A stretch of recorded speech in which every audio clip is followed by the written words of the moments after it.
Dan Coates on this, Republican on the Intelligence Committee. And, sir, how are you? Welcome back here Good to morning. America's Newsroom. The president's addressing this later today, this week. What are we to understand about this, about how prepared we are? Well, I think, while we are militarily and from an intelligence standpoint far ahead of most of our adversaries, use of social media for recruiting, for funding, for support of these organizations, these terrorist organizations, they're at an equal level with us. And so even though this was probably, all evidence leads to what you just said in your report, prank, use of the media by others, it really ought to be a wake-up call in terms of where we stand here.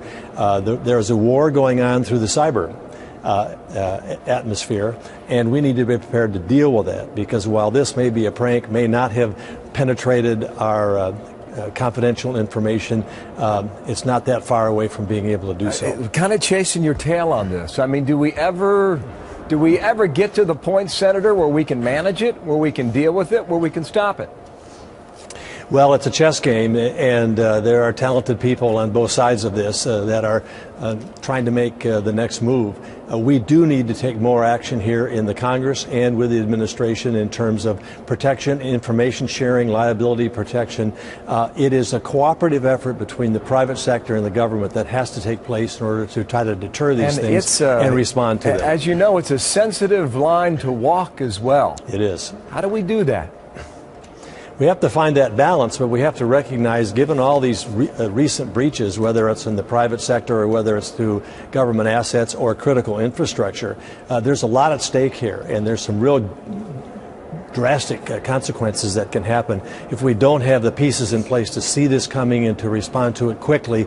In doing so, we need coordination between the private sector and the public sector while respecting people's privacy. That's a very delicate balance point Indeed, to try it to is. find. When you mention the phrase drastic consequences, what are you referring to?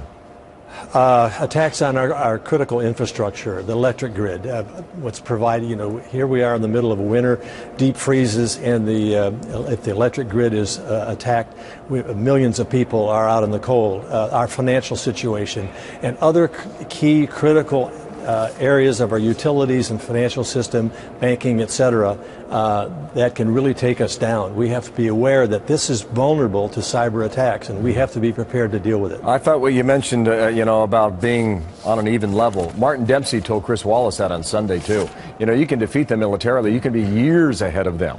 But when it comes to cyber warfare, there's an even playing field. Quickly, there's an item crossing out of Paris now. The French are saying the weapons and the money that were used for that terrorist hit last week all came from outside France. I imagine that doesn't surprise you. I'm not a bit surprised if that's true.